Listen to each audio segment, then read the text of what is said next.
Yeah, can you able to see my screen? Yes. Yes, sir. Yes. So yeah, thanks. So yesterday what we have discussed, like we have discussed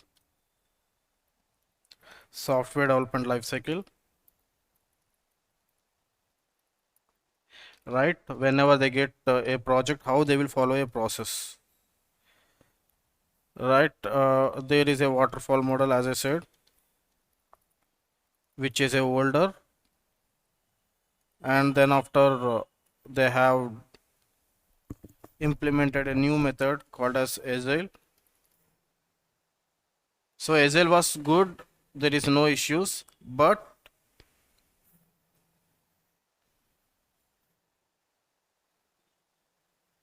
there is no change in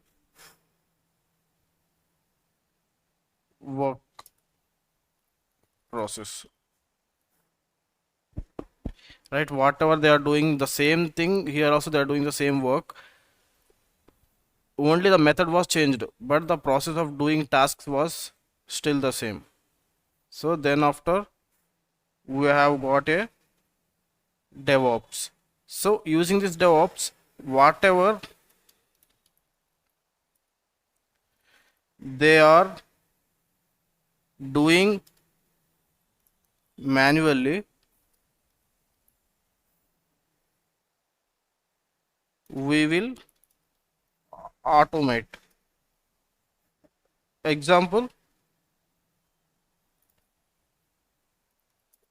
if I want to install Java, right, in 100 servers, before they used to log in into every server, like that they used to install softwares, but right now using a simple script to install in 2 minutes, it may be 100, it may be 1000 servers, so you need to install softwares on 100 servers within span of 2 minutes, so that we are saving our time.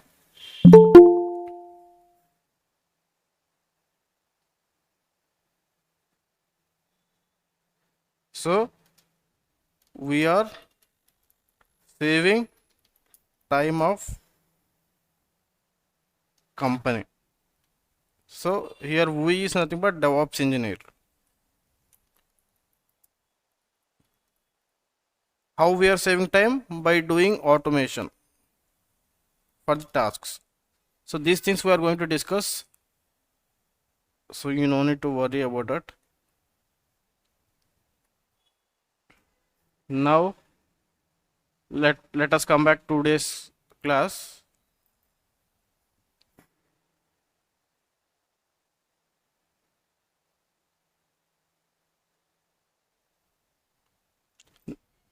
Now imagine I got an application. So I'm a company and I got an application. Now I want to deploy that application. What is the process I will follow? So as I said, my every class will be like a web series. If you miss any class, you will miss a episode of web series. So it will be like continuous. So let us see the generations of running applications. What are the generations of running applications? Right? So applications bring revenue. To make application run, we need servers. Obviously, companies will get money using applications. So if you see the example of YouTube, whenever you watch any video, you will get an advertisements. So YouTube, nothing but Google was earning by using that application.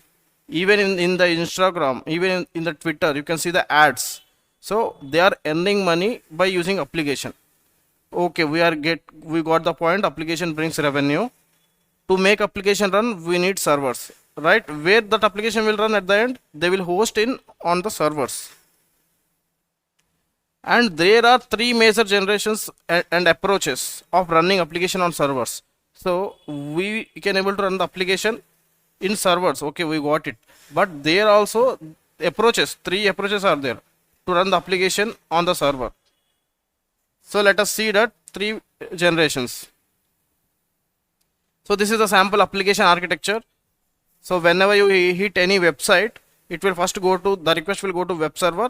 So from web server, what web server will do, web server will connect the information. Like if you see, if I visit amazon.com, I need to register. So my registration information will be stored in database. So whenever I log in to amazon.com, if I enter wrong password, it will throw an error. It is wrong. How it can able to get it? Using this database, they will store the information of us. So this is the basic simple architecture. Even if you don't understand, you no need to worry. We are going to discuss this. This is a simple application architecture. Now let us come back to the generation. So what is the generation 1? So that nothing but olden days, they used to run the application on physical server. What are the steps involved? Nothing but first they used to purchase. Right now if you see, I am playing slides in my laptop. But nothing but I purchased the laptop. So in the company also they need to purchase. If they want to host any application, they need to purchase the hardware. So they need to procure physical hardware. Nothing but they need to purchase. After taking the physical server, what they need to do? They need to install operating system. Install OS.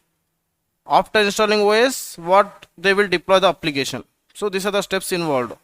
And they used to run on the physical server is nothing but you can imagine this laptop. They purchased one laptop from market and they have done installation of operating system and they've installed. So whatever the application they want, they have installed particular software in their laptop. So okay, what is the problems here? So in the case of under usage, hardware resources are wasted and return of investment will be under question. So now let me explain what is about this. So just imagine I have deployed the application, but there is no visitors to my application. No one is using my application. So just imagine I have created a YouTube type application, but no one was watching my videos. So what is the, like whatever I've invested to purchase the laptop and operating system, everything was wasted, right? In case of under usage, nothing but if no one uses that application, hardware resources are wasted. So whatever I've invested in the hardware, everything was wasted and return on investment will be a question mark. Because at the end, why I will invest money? To get profit. So whatever I've invested money, if people will not use my application, totally wasted, right? So during generation 1, they used to run only one application on top of one server. Then after we got a generation 2, which is called as hypervisor. So hypervisor is nothing but simple software. If you see, if you in your mobile, did you use 2 WhatsApp? How you are using 2 WhatsApp? Using a WhatsApp clone feature. So in the same way, if you install hypervisor in your physical server, it will act as a clone. So install hypervisor on physical server, which will help in creating multiple VMs. So hypervisor licensing costs are involved in addition to OS cost. So here the major disadvantage of hypervisor is you need to pay an amount for that hypervisor company as well as OS cost as well. Like for suppose if you are using Windows, you need to pay license, right, for Windows operating system. Right here, if you see, this is my physical server. I have purchased a RAM, CPU, hard disk, everything I have purchased from market. Then after what I did, I just simply installed a hypervisor software, nothing but VMware software. Using that VMware, I can launch multiple guest operating system. But these are major disadvantages is whatever the resources, it will use the physical server. Nothing but here, if you have installed 2 applications, you can able to deploy 2 applications using 2 VMs. But major loss was it will take total operating system. And here also it will take total operating system. Nothing but it will utilize the storage. It will utilize the CPU and RAM.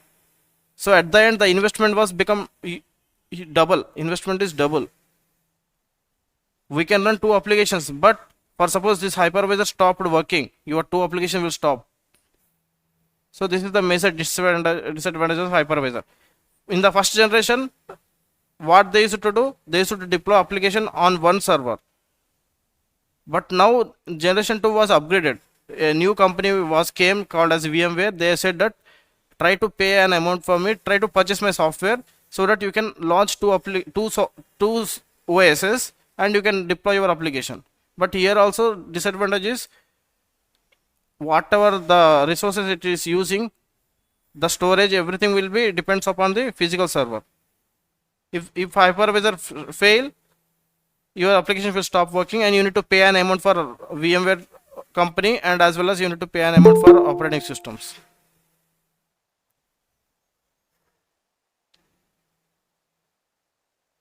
Now generation 3 is containers.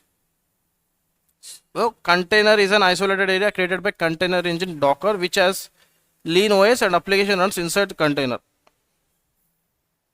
So what is this container technology? We are going to discuss in further sessions. Just if you see, this is my physical server.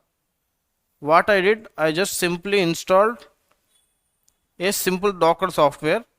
On the top of a Docker software, I can host my applications directly. So this is the beauty of Docker.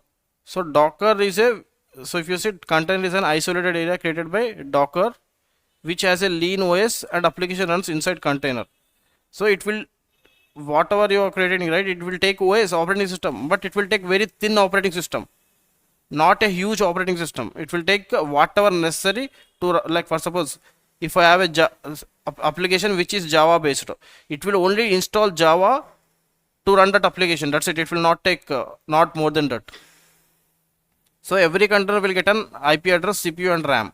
So whatever container you create, it will get an IP address and CPU and RAM. What is this container? We are going to discuss deep dive. You no need to worry. We are just focusing on generations. So if you see, what is generation 1? In physical server, we used to run only one application. Then after we got a generation 2. There is a company called as VMware was implemented. On the top of that VMware, if you installed, you can launch 2 operating systems and you can run 2 applications. But here the major disadvantages, cost will be huge. Then after we got a container technology.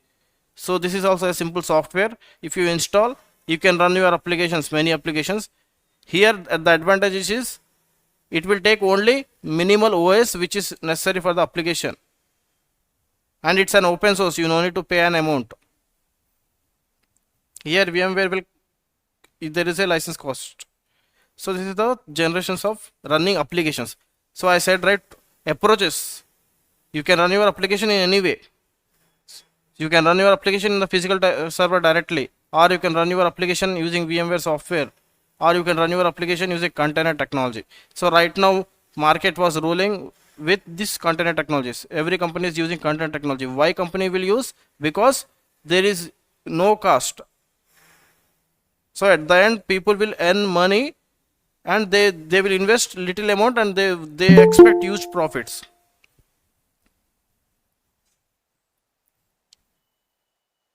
So now in the applications also there will be like 2 architectures. One is monolithic and one is microservice architecture. So what is this monolithic and what is this microservices? We are going to discuss now. If you see, monolithic architecture is nothing but, for suppose if I take in one server, I will deploy total application on that only one server. Now let me explain that. Let me come out.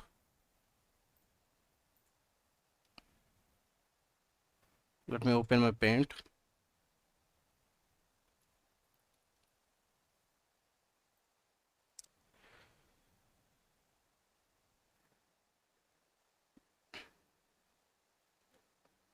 Right, this is my, just imagine this is my server.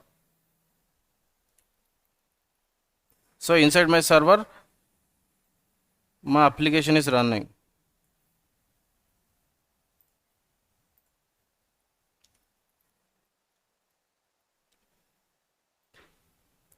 Right,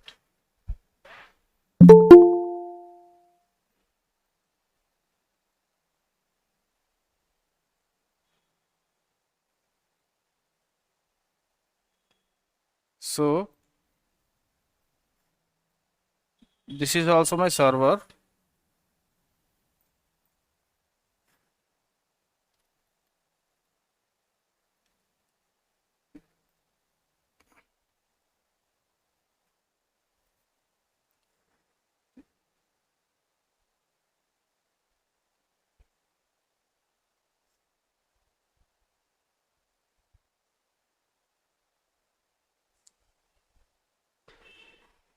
This is monolithic. I will explain.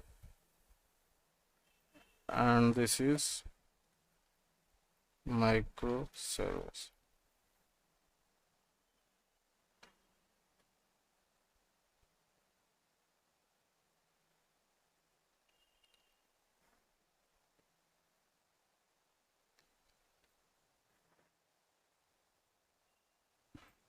Here if you see, I have written the application code.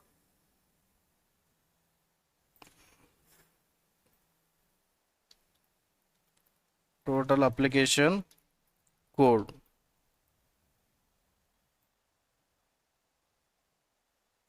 So here what I did, I have divided my application into different parts. Home page,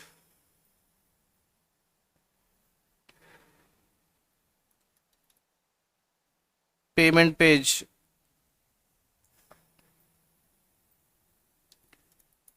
add to cart. So I have divided into simple micro services. So it will depend upon the developer. Okay, developer can write the code in such a way. There will be two types. They can use a monolithic approach or they can use microservice approach. So what is the advantage of microservice? Just imagine, like for my website, I am getting a huge traffic on only payment. Okay, getting huge traffic only to do payment. Nothing but just imagine, in Amazon Prime new movie was released, so people were just logging in and registering and doing payment. So before that, before the movie was released, they want to register in Amazon Prime. So only on payment I am getting huge traffic. Here monolithic, what they will do, whenever they get a huge traffic, they use it to scale total application.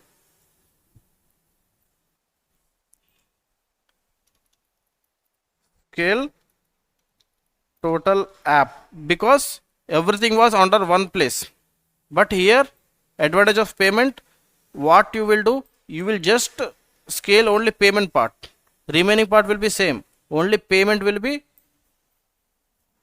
you will create the clone of payment, so that cost will be saved. Cost of company will be saved, right? You are not scaling home and add to cart. It will be it will be stable. It will not increase. Only this will increase.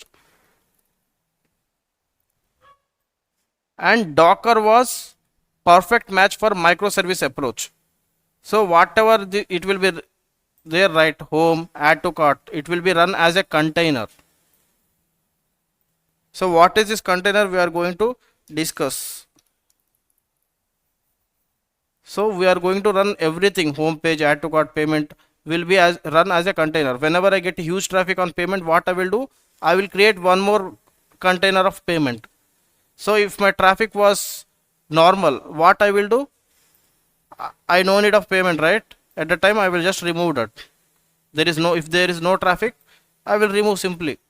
It will be understable, so that we are implementing auto scaling and we are saving. At the end, we need to save the money of the company. So yeah, you got the point of what is the difference between monolithic and microservice, right? Under monolithic, you will deploy on application, total application into one. And if you want to do auto scaling, you need to scale total application, because everything was present under one box, because the code was written in that way. Here in microservices, what you have to do, you have divided the services into different parts. So you are going to deploy that services into container. So whenever I get a use traffic, you will scale that only particular service. You will not scale everything, so that you will not get huge load on your server, and depending upon the traffic you are going to scale, so that automatically it will be help for the company as well. So now let me come back to the slide. So if you see, under monolithic architecture, there is a business logic, user interface, data access. So everything will be under one server, and it will have only one database. But here microservice, everything will be divided into different simple parts. So for every microservice you will be having different database. So here only one database. So for suppose if I get a huge traffic on this microservice, what I will do, I will scale this microservice. So anyway, every microservice will have their own database. So whenever people hit my microservice, I need to get an information of that, right? Like for suppose if I log into my Amazon Prime, how Amazon Prime will identify am I the correct user or not? So it will store my information somewhere, right? That information will be stored in database. So what is this database? If you don't know, no need to worry, we are going to learn.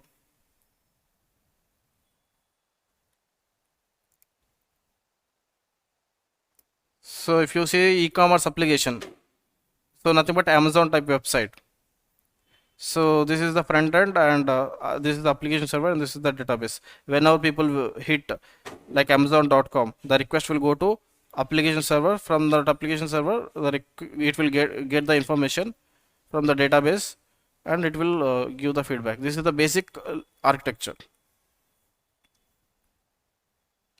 And if you see monolithic, I said, right, on one server you will deploy the total application.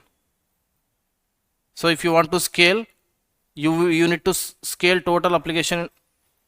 There is a product add to cart payment. Alright, you need to scale one more server, because you need to scale total one application in monolithic. Now if you see microservice,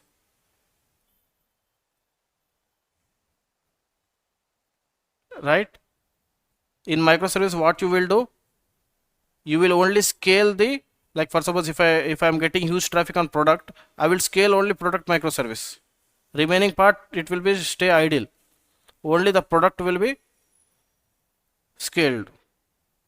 So that is the beauty of microservice. You have divided your application into different parts. That's it.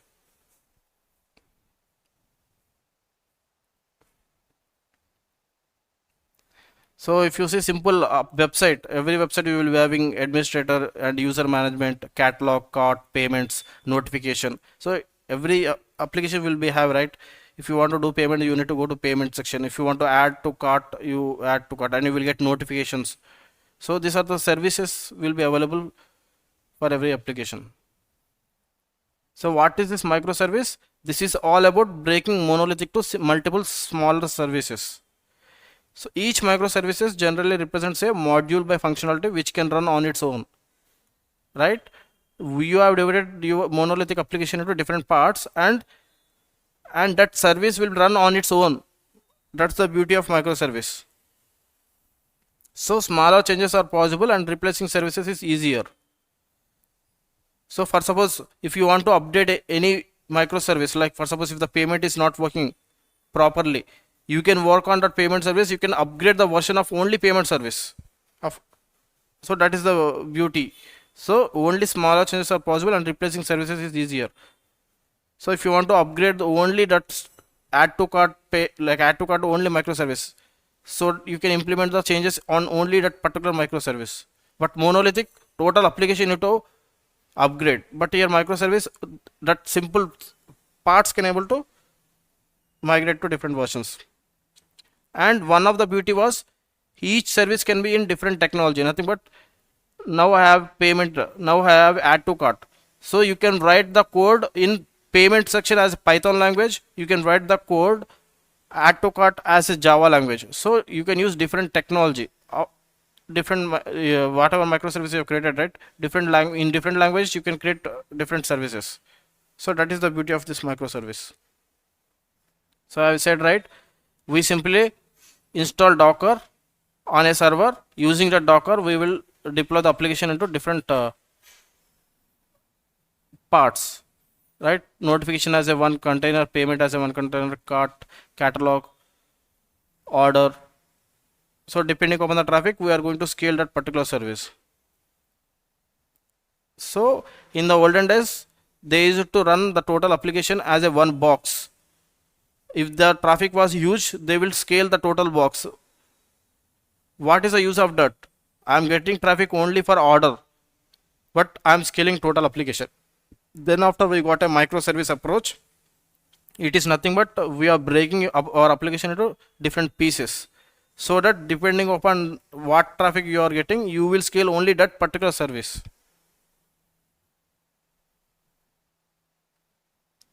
Now, what is that we need to do as a DevOps engineer? So, make your application by service run inside containers. So, as a DevOps engineer, you need to deploy application as a container. So, after deploying, you need to ensure we can scale containers automatically, and you need to enable a CI/CD pipeline to make smaller changes frequently without downtime. So not only deploying the application inside the container, whenever you get a huge traffic, you need to automatically scale that. So that part we are going to learn step by step. And whatever the container you have created, you are going to deploy inside the Kubernetes. So that Kubernetes part will be discussed after Docker. First you need to learn Docker perfectly. Then after we can go to Kubernetes. So what will be the next? Try to create an account in AWS or Azure. So from tomorrow onwards, the practical session is going to start. So try to create, if you don't have an account, try to create on AWS, whatever cloud you want, try to create an account. So everything we are going to do in cloud. That's it. So we have discussed two things today. So yesterday we have discussed software development lifecycle, and we have discussed about pipeline, CI/CD pipeline, and the different tools. Today we have discussed generations, generation of running in server, and app types. What is the app type? Monolithic versus microservice. And you can run, what are the generations? There are 3 generations.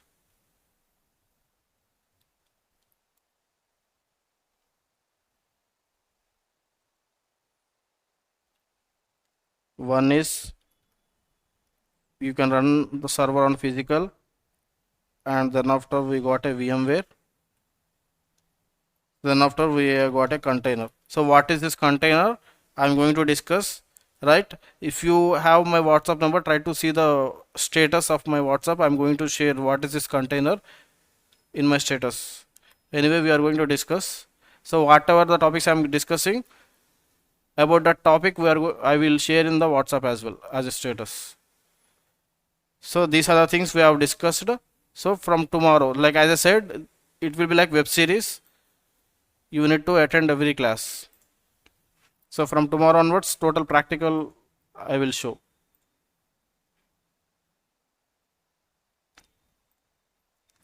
So yeah, if you have any doubts, you can feel free to ask.